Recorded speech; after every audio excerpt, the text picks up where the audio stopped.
Hi guys, it's Tamara coming back at you with another video. Welcome back to my channel. Today we're going to talk a little bit about triangulation. So I got a great question from somebody who watches my videos and does a great job at keeping track of what I'm talking about.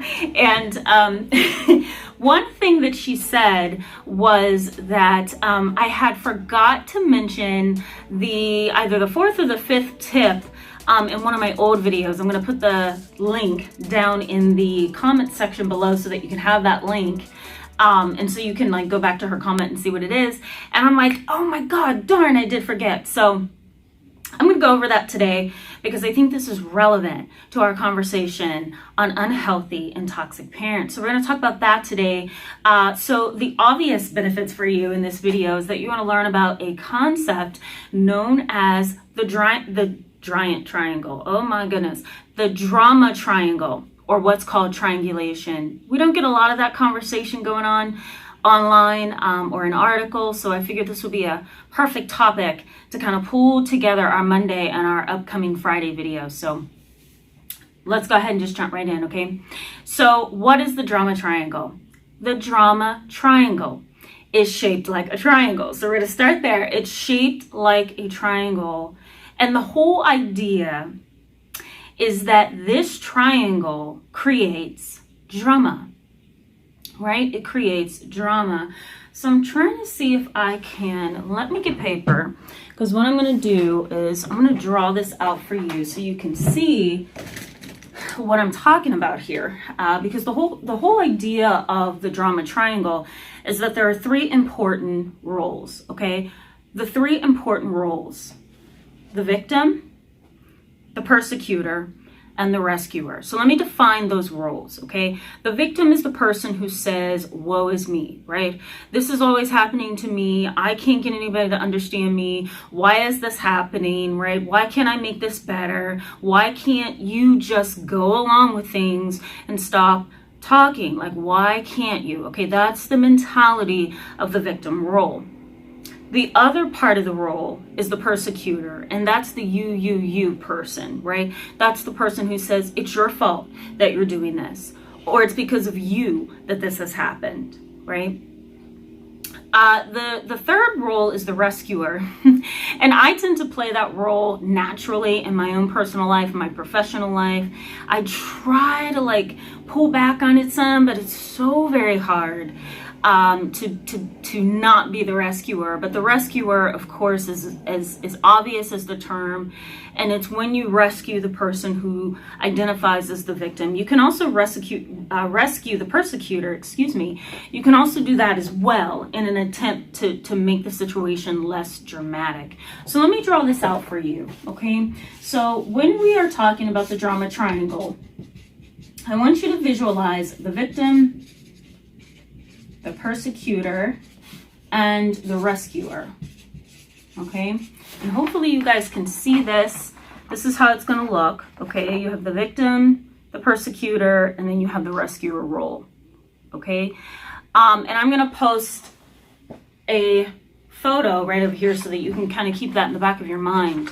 When we're talking about the drama triangle, in relation to toxic and unhealthy parents, we're kind of putting our toe on the line of parental alienation, because what parents who are unhealthy and toxic do with the drama triangle is they pull in as many people as they can to create confusion. So let's say, for example, you are married to Tiffany, okay? And Tiffany has not been going to therapy. She hasn't been following through on her medical appointments.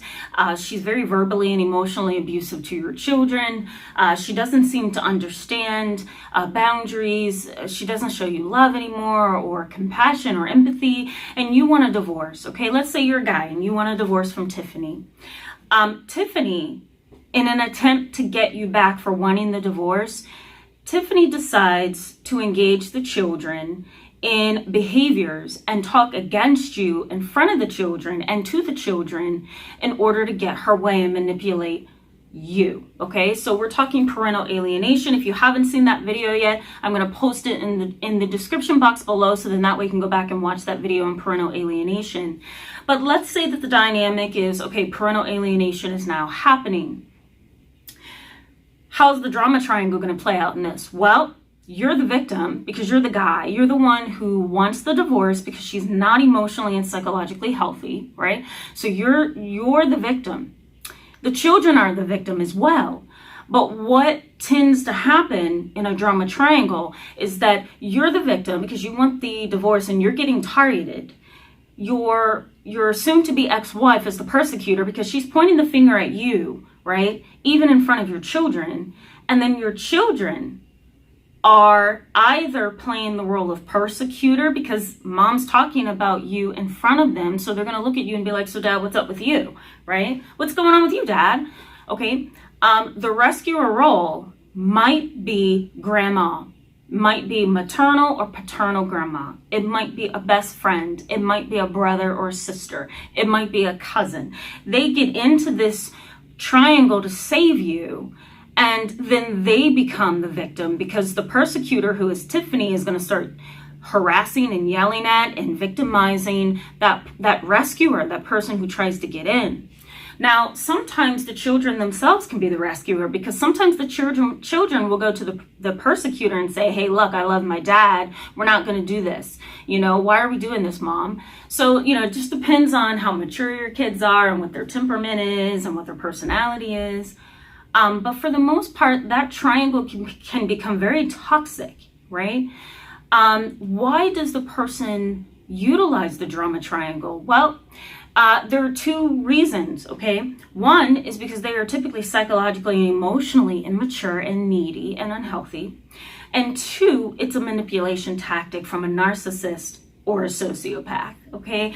The best way to go against a person is to increase numbers, and the drama triangle does that. It pulls in various people from various angles so that the manipulator or the persecutor can get their way.